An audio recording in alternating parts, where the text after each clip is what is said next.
आमे माने दोषी की किछि नकरी मध्य चोरी न करी व्यभिचार न करी मिछ न कही न ठकी आमे दोषी हो जाउछु।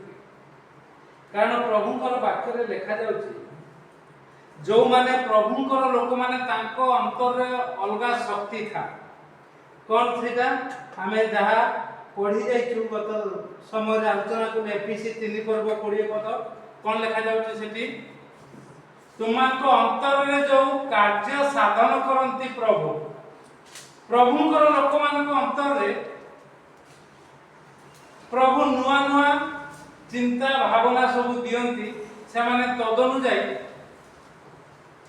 चिंता करंती भावना करंती कौन लिखा जाउछि 20 पद हां रश्मि पढुनु जेउ ईश्वर आम्भमानक अंतररे कार्य साधन करूथबा जेउ ईश्वर आमानक अंतररे कार्य साधन करूचंती से एफिसी बाहर करली सेति पय ताको आज सकाळ पचाते तो चिंता करली काढीती तो काई कहली काई हां पुणी पचातु मते कोन दिथर पैसा लेनी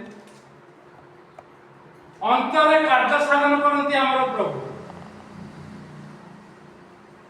एई प्रकार लोक माने से माने भी दोषी ही जान कारण प्रभु अंतरे काम करचंती आ से अंतरे कार्य करथुवा प्रभु मागिबा भाबिबाठू अधिक देई पारंती किंतु आमे टिके एई अन्याय क्षति रे आमे कोन हो ना टिके भटकी जाऊ अन्य मान को निकट टिके गपसप कर दो कहि दो अन्य मान सेइटा रे आमे नित्यांत दोषी ही जाऊ बोली प्रेरित पाउल कहउछंती प्रथम करंती 6 पर्व 7 पद रे कोन लिखा जाउछंती मात्र भाई भाई विरुद्ध रे किंतु तुम्हे माने निजे निजे अन्याय क्षति करूअछ पुनि ताहा भाई मान को प्रति करूअछ 8 पद मात्र 7 पद रे लिखा जाउछि बरम काहे की अन्याय सौना बरम काहे की क्षति अंगीकार करूना हो परस्पर विरुद्ध रे विचारपति विचारालय बा अन्य मान को निकट रे किछि न कहवा दरकार एटा रे मु भी दोषी तेन करी आमे अभ्यास करियो जे आम अंतर रे प्रभु नुआ दे सेति पय आमे मु स्थिर निश्चित जेते भूल हेले भी केवल कहि दे आज जन को भी कहि जे एटा तोर हेतिले केमति हेइता काहे कि मैं सब कथा गुडा को कहूची ना जहा दैनंदिन जीवन रे जहा घटुची सेथि पय क्षति सहिबा अन्याय सहिबा आ क्षति को अंगीकार करिबा माने निज जीवन रे ताकू बरी न देले प्रभु मागिबा भाबिबाठू अधिक देबे 3 पर्व 20 आ ताहा भविष्य कहिबो आ आमे सेते बेले साक्ष्य देई परिबा काहे कि मैं कथा कहूची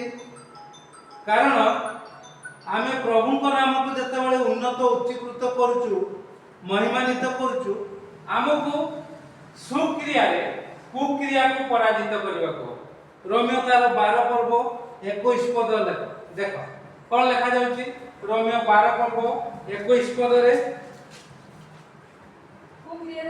कुक्रिया रे पराजित खराब काम रे पराजित हो नै किए खराब तुम प्रति करती सेति रे पराजित हो माने तुम अन्य मान को निकट रे गपसप करियो पराजित हो नहीं मात्र सुक्रिया रे कुक्रिया को पराजय करियो एही अभ्यास हमकु करबा को अछि एही अभ्यास हमकु करबा को अछि आ एही अभ्यास जदि हमें करि परिबा तेबे प्रभु हमको मागिबा एवं भाबिबा थारु अधिक प्रदान करिवे अधिक एको अभ्यास करबा कहू मु काहे के सब कथा कहूची गत सोमवार दिन शनिवार दिन गत शनिवार हमर छात पड़े एका संगे रे पकेइबु बोली दुई जन मु एवं मोर संग भाई दुई जन चिंता करू हां एका संगे रे पड़ले भलो आगो पछ न होबाटा ସାଧାରଣତଃ ଛାତ ଗୋଟେ ଦିନରେ ପଡ଼େ ଏକା ସାଙ୍ଗରେ ପଡ଼େ। ଆଉ ସେଥିପାଇଁ ତାର ମିସ୍ତ୍ରୀ ଅଲଗା ମୋର ମିସ୍ତ୍ରୀ ଅଲଗା। ତେଣୁକରି ମୁଁ ମିସ୍ତ୍ରୀକୁ କହିଲି ତାକୁ ପଚାର କେବେ ହବ ସବୁ। ବହୁ ପୂର୍ବରୁ ପଡ଼ିବାର ଥିଲା, ଆମର 15-18 ଦିନ ପୂର୍ବରୁ ପଡ଼ିଥାନ୍ତା, କିନ୍ତୁ ଗତ ଶନିବାର ପଡ଼ିଲା। ଆଉ ସେ କହ ଗତ ଶନିବାର ଆସନ୍ତା ଶନିବାର ହେଇଯିବ ସେ କହିବା କଥା। ଆଉ ପଚାରିଲେ ସେଠୁ ସାନ ଭାଇ କହିଲା ଶୁକ୍ରବାର କି ଶନିବାର ପଡ଼ିବ। ମୁଁ କହିଲା ଶନିବାର ଠିକ, କିନ୍ତୁ ଦେଖୁଛି ଗୁରୁବାର ଦିନ ମତେ ଫୋନ କରିକି କହୁଛନ୍ତି ନାଇଁ ହେଇପାରିବନି ଗଡ଼େଇବା। ମୁଁ କହିଲା ହେଇପାରିବ, କାରଣ ମୁଁ କଥା ଦେଇଦେଇଛି ସେପଟେ। ସେଇ କଥା ଅନୁସାରେ ତାଙ୍କରି କଥା ଅନୁସାରେ କାହିଁକି ହେଲା, ଛାତ ପଡ଼ିବା ପୂର୍ବ ରବିବାର ଦିନ କୁନପୁର ମଣ୍ଡଳୀରୁ ବାହାରି ଆସି ଯେତେବେଳେ ଆମେ କଥା ହେଉଛୁ ସେ ସାନ ଭାଇର ମିସ୍ତ୍ରୀ ଆଉ ସାନ ଭାଇ ନା ସିଏ ପରା କରିନି, ସେ ମିସ୍ତ୍ରୀ କହୁଛି ତା ନା ରାହୁଲ, ସିଏ ତ ତମର ତ ଆହୁରି କାମ ବାକି ଅଛି। ମୁଁ ଜାଣିନି କିଛି, ମୋର ଶନିବାର ଛାତ ପଡ଼ିବ ମାନେ ପଡ଼ିବ। ଆଉ ମୁଁ ତାକୁ କହିପାରିଲିନି ଯେ ତୁ କରିଦେ, ମୁଁ ଭାବିଲି ସେ କରିଦେବ, ତାର ସବୁ କରିଦେଇଛି, ସେଥିପାଇଁ ସେ କହୁଛି ସିଏ କରିପାରିନି। ଏଇ ଯୋଉ ଅଭିଯୋଗ, ସେଥିପାଇଁ ଛାତ ପଡ଼ିପାରିବ। ଯୋଉମାନେ ଅଧିକ କଥା କହିବେ, ନିଜକୁ ନ ଦେଖିବେ, ନିଜ କଥା ଚିନ୍ତା ନ କରିବେ, କେବଳ ଅନ୍ୟମାନଙ୍କୁ ଆକ୍ଷେପ କରିବେ, କହିବେ, ସେମାନେ କାମ ଠିକରେ କରିପାରିବେ ନାହିଁ। ସେଥିପାଇଁ ଏଠି ପ୍ରଭୁ କହୁଛନ୍ତି ଅଭିଯୋଗ କର ନାହିଁ, କ୍ଷତି ସହ ଅଙ୍ଗୀକାର, ଅନ୍ୟାୟ ସହ ଆଉ କ୍ଷତି ଅଙ୍ଗୀକାର କର। ଆଉ କ୍ଷତି ହେଲା ନିଶ୍ଚିତ, ମୋର ଶନିବାର ପଡ଼ିଲା, ତାଙ୍କର ବୁଧବାର ପଡ଼ିଲା, କ୍ଷତି ହେଲା, ସାନ ଭାଇର ବି କ୍ଷତି ହେଲା, ମୋର କ୍ଷତି ହେଲା, ଭୁଲ କାରଣ।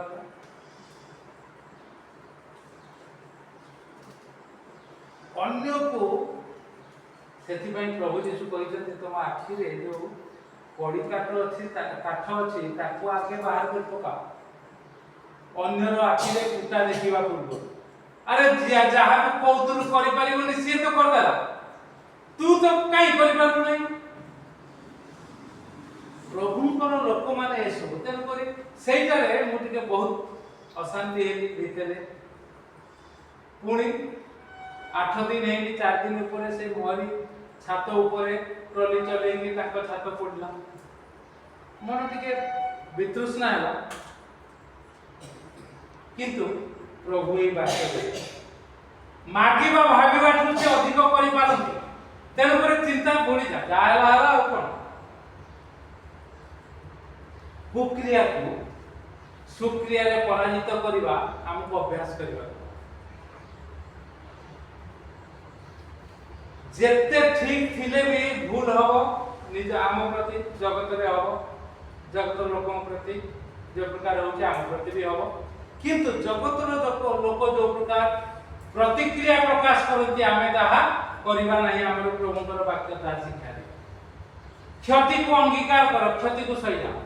ଆଜ୍ଞା ଜୀବନରେ ଅନେକ ବଡ଼ ବଡ଼ କ୍ଷତି ସହିଛି, ସେଥିପାଇଁ ଏ କଥା ଗୁଡ଼ାକ ବାହାରି ପଡୁଛି। ଅନେକ କ୍ଷତି ପ୍ରଭୁଙ୍କ ଲୋକ ସହିବ, କିନ୍ତୁ ସେ କ୍ଷତି ଅନ୍ୟମାନଙ୍କର ଯୋଉ ପ୍ରକାର ଅସୁବିଧା ହୁଏ ଆପଣଙ୍କର ମୋର ହବ ନାହିଁ ଯଦି ଆମେ ଅନ୍ୟ ନିକଟରେ ପରସ୍ପର ଅଭିଯୋଗ ନ କରିବା, କଥାବାର୍ତ୍ତା ନ କରିବା, ବିଚାରକୁ ଟାଣି ନ ନେବା, ତେବେ ଯାଇ ହବ। କାରଣ କ'ଣ, 4 ଲକ୍ଷ ଟଙ୍କା କ୍ଷତି ମୁଁ କହୁଥିଲି ନା, ଏଇ କଥାକୁ ଆଲୋଚନା କରୁ। ଆରେ ମତେ ତ କାହିଁ ଦେଲେନି, ପ୍ରତି ମାସ ଦଉଥିଲେ ସାଣି ବାବୁ, ମତେ ତ କାହିଁ ଦେଲେନି, ଏ ପ୍ରକାର କଥାବାର୍ତ୍ତା ହଉ। ମୁଁ ତ ତାକୁ ତୁ ଟିକେ ଫୋନ କରିଦେ ହବ। ଆଉ ଏ କଥା କହୁ ମୁଁ କହିଲି ସିଏ ତ ଭଲ ଲୋକ, କିନ୍ତୁ ପରିସ୍ଥିତିରେ ପଡ଼ି ଏ ପ୍ରକାର ହେଇଯାଇଛନ୍ତି। ଆଉ ମନେ ଥିବ ନଥିବ, ଆଉ ତାପରେ ସେ ଫୋନ କରିବାରୁ ଆଉ ତାକୁ କହିଲେ ଭାଇ କ୍ଷମା କରିବେ, ମୁଁ ପଠେଇ ଦିଏ, କିନ୍ତୁ ମୁଁ ଭାବୁଛି ଆର ମାସକୁ 2ଟା ପଠେଇଦେବି କହିକି ସେ 29 ତାରିଖ ତାକୁ ପଠେଇଦେଲେ ମାସ। ଏଇ ଯୋଉ କଥାବାର୍ତ୍ତା ହଉଥିଲେ ଆମେ, ଏଇ କଥାବାର୍ତ୍ତାରେ ମୁଁ କହିଦେବି ତ ଘର ପାଖ ଲୋକ ମାରିଦେଲାରେ ତାକୁ 3ଟି କଥା କହିଥିଲି। ଆରେ ସେ ପରା ବିଜୟ ତାର କାମ କରୁଛି। ମୁଁ କହିଲି ହଁ ଏମିତି, ତାହେଲେ ବିଜୟ ସାଙ୍ଗରେ କଥାବାର୍ତ୍ତା ହଉ। କହିଲା ହଁ ଭାଇ ଶୁଣିଥିଲି, ଆଉ ତାକୁ ମୁଁ କହୁ କହୁ ସେଇ ସାକ୍ଷ୍ୟ ଗୁଡ଼ାକ ଦେବି। ମୁଁ କହିଲି ହିନ୍ଦୁ ଖ୍ରୀଷ୍ଟିଆନ ମୁସଲମାନରେ ବଡ଼ କଥା ନାହିଁ, ଆମ ପାଖକୁ ଯେଉଁମାନେ ସାହାଯ୍ୟ ନେବାକୁ ଆସିବେ ଆମେ ପ୍ରଭୁଙ୍କର କଥା କହିବୁ, ଆଉ ସେଥିରେ ଯଦି ରାଜି ହେଲେ ତ ଆମେ ପଦକ୍ଷେପ ନେବୁ। ସେଇ ଅନୁସାରେ ମୁଁ ତାଙ୍କୁ କହିଥିଲି ସୁରେଶ ଗିରି, ଯଦି ତୁ ତ ଦେଖିଲୁ ଆମର ଛାତ ପକେଇଲୁ, ମୁଁ ପ୍ରାର୍ଥନା କରିବାକୁ ଗଲି, ତୁ ମତେ କହୁଥିଲୁ ନାଇଁ ତ ଭାଇ ଆପଣଙ୍କର ମନରେ ତ ହେଲେ ହେଲା, ମୁଁ ବି ଭାଇ ମନ୍ଦିର ଯାଇବି, ସେ କହୁଛି ବିଜୟ ବିହାର, ମୁଁ ବି ମନ୍ଦିର ଯାଏ, ମନ ଭିତରେ ଯଦି ଠିକ ଅଛି ସବୁ ଠିକ। ଆଉ ଏ ପ୍ରକାର କହୁ କହୁ ସେ କହି ପକେଇଲା, ଆଜ୍ଞା ତିଳକ ମାରି କଛା ମାରି ତିଳକ ଲଗେଇ ମନ୍ଦିର ଯାଇ ଯଦି ଲୋକଙ୍କୁ ଠକିବ ଯେ ପ୍ରକାର, ସେ ତାର କିଛି ଦିନ ଆଗରୁ ଜଣେ ବିଶିଷ୍ଟ ବ୍ୟକ୍ତିଙ୍କର ରାଜନୈତିକ ବ୍ୟକ୍ତିଙ୍କର ସ୍ୱାମୀଙ୍କୁ ଏ ପ୍ରକାର ସେ କେତେ ଲକ୍ଷ ଟଙ୍କାର ସେ ଗୋଡା ଗୋଡି ହେଇକି ସବୁ ଦୌଡ଼ିକି ପଳେଇଲେ, ଏ ପ୍ରକାର ସବୁ ବିଷୟ ସେ କଥାକୁ ସେ ଉଦ୍ଧୃତ କରିଦେଲା।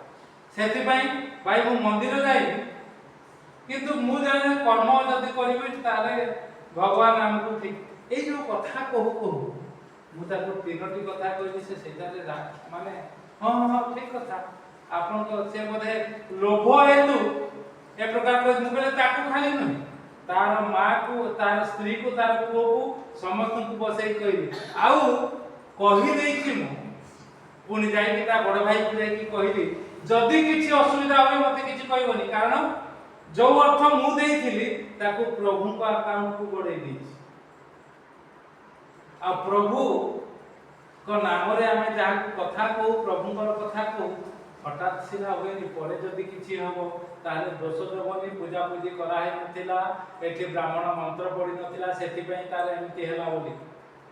ସେଇଠୁ ସେ ବୁଝିଗଲା, କହିଲା ହଉ ଭାଇ ଏ କଥା ମୁଁ ମନେ ରଖିଲି, ମୁଁ ନିଶ୍ଚିତ ଭାବରେ କହିବି। ହଁ ଆପଣ ଯୋଉ ପ୍ରକାର ଭାବରେ ସାହାଯ୍ୟ କରୁଛନ୍ତି, ତାପରେ ସେ ସଞ୍ଜିତା ରାକେଶ କଥା କହିଲା, ସବୁ ପଇସା ଦେଇ ଦେଇଛନ୍ତି, ଆଉ ଏ ପ୍ରକାର କାମ ସବୁ ହଉଛି। ତ ଆସୁ ପ୍ରିୟମାନେ, ଆମେ ପରସ୍ପର ଅଭିଯୋଗ କରିବା, କ୍ଷତି ଟିକେ ସହିବା, ଆଉ କ୍ଷତି ସହ୍ୟ କରିବା ବହୁତ କଷ୍ଟ, ଯୋଉଟା କି ହବା କଥା ନୁହେଁ ତାକୁ ଯଦି କରାଯିବ, କିନ୍ତୁ ପ୍ରଭୁ କହୁଛନ୍ତି ଅନ୍ୟାୟ ସହିଯାଅ, କ୍ଷତି ଅଙ୍ଗୀକାର କରିଯାଅ, କାହା ବିଚାରାଳୟରେ ଯାଇ ଅଭିଯୋଗ କର ନାହିଁ, କାରଣ ବିଚାରାଳୟରେ କୋଉମାନେ ଥାନ୍ତି, କୋଉମାନେ ବିଚାର କରନ୍ତି, ସେଠି ସବୁ ବିଶ୍ୱାସୀ ମାନେ ନଥାନ୍ତି, ଲେଖାଯାଉଛି ଅବିଶ୍ୱାସୀ ମାନଙ୍କ ନିକଟରେ ମାତ୍ର ଭାଇ ଭାଇ ବିରୁଦ୍ଧରେ ଶପଥ ବିଚାରାଳୟରେ ଅଭିଯୋଗ କରେ, ତାହା ପୁଣି ଅବିଶ୍ୱାସୀ ମାନଙ୍କ ନିକଟରେ। ପୁଣି 5 ପଦରେ ଲେଖାଯାଉଛି ଭାଇ ଭାଇ ମଧ୍ୟରେ ମୀମାଂସା କରିବାକୁ ସମର୍ଥ ଏପରି କଣ ଜଣେ ବୋଲି ଜ୍ଞାନୀ ଲୋକ ପ୍ରକୃତରେ ତୁମମାନଙ୍କ ମଧ୍ୟରେ ନାହିଁ? ଯଦି ନାହିଁ କ୍ଷତି ସହିଯାଅ, ଅନ୍ୟାୟକୁ ସହିଯାଅ, କ୍ଷତିକୁ ସହିଯାଅ, ଅନ୍ୟାୟକୁ ଅଙ୍ଗୀକାର କର, କ୍ଷତିକୁ ମଧ୍ୟ ଅଙ୍ଗୀକାର କର।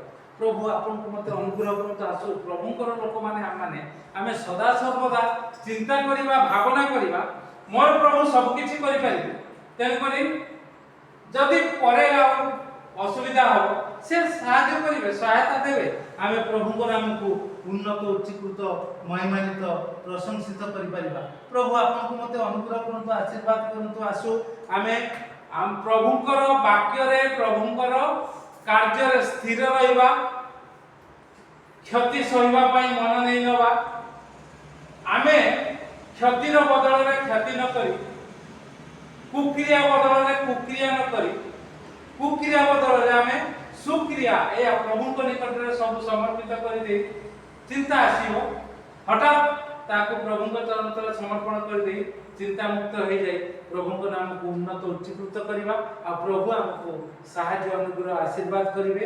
ଆଉ ଆମେ ନିଜର ଆଖିରେ ଥିବା କଡ଼ି କାଠକୁ ମୋର କ'ଣ ଭୁଲ ରହୁଛି ତାକୁ ଆଗେ ଦେଖିବା, ଅନ୍ୟକୁ କହିବା ପୂର୍ବରୁ। এইটা ହେଇନି 4-5 ଥର ମୁଁ ଶୁଣିଲି, ସେଟା ଆହୁରି କାମ ରହିଛି, ଆହୁରି ବାକି ରହିଛି, ଆହୁରି ହେଇନି, ଆଉ ଛାତ କେମିତି ପଡ଼ିବ। ଆରେ ବାବୁ, ସିଏ ତାର ଛାତ ପକେଇବ, ତାର କ'ଣ କରୁ ନ କରୁ, ତମେ ତମର କାମ କର। ନ କରିପାରିବାରୁ ସେମାନେ ଏ ପ୍ରକାର ଦୁହିଁଙ୍କର ଆମର କ୍ଷତି ହେବ। आ काली जेतेबेले आमे जाउछु देखुछु पूरा टांगरा आम पटे पूरा पानी अछि ताको पटे टांगरा बंध बंधा आइछि टांगरा आ आज जाय कि कहबी बोली भाबुछि आम कथा तो कि विश्वास हुएनी कोन कहबी सेटा भी चिंता करू आ न कहबी भी रहि होबनी कारण प्रभु कहते वाक्य रे कोन जदि शत्रु क्षुदित अछि ताको जदि तुम शत्रु रो बलद किंबा गाई हाथ रे पड़ी जाई तुमे ताको उठाओ एक कथा कह जाय जे जहा भाबू न भाबू आमे किंतु हमर कर्तव्य करिवा प्रभु को नाम को उन्नत उच्चीकृत करिवा क्षति को अंगीकार करिवा ए कथा जो सत कथा एबे भी गले टांगरा थिबो ए सत कथा कहले जदि क्षति हुए क्षति को सहिबा प्रभु हमको ए प्रकार अनुग्रह करନ୍ତୁ आशीर्वाद करନ୍ତୁ दया करନ୍ତୁ आसु प्रिय माने ए प्रकार हमें पदक्षेप नै जगत रे प्रभुଙ୍କର इच्छा को सफल करिवा और सिए आम प्रति केते मनोजगी कि प्रकार सहाय्य करचंती कि प्रकार अनुग्रह करचंती ताहाको आगामी दिन रे आजिर जो कर्म कलु आगामी दिन रे तार फल प्रभु देबे ताको हमें जगत निकट रे प्रकाश करबा प्रभु ई चिंता रे हमका आशीर्वाद करନ୍ତୁ आमे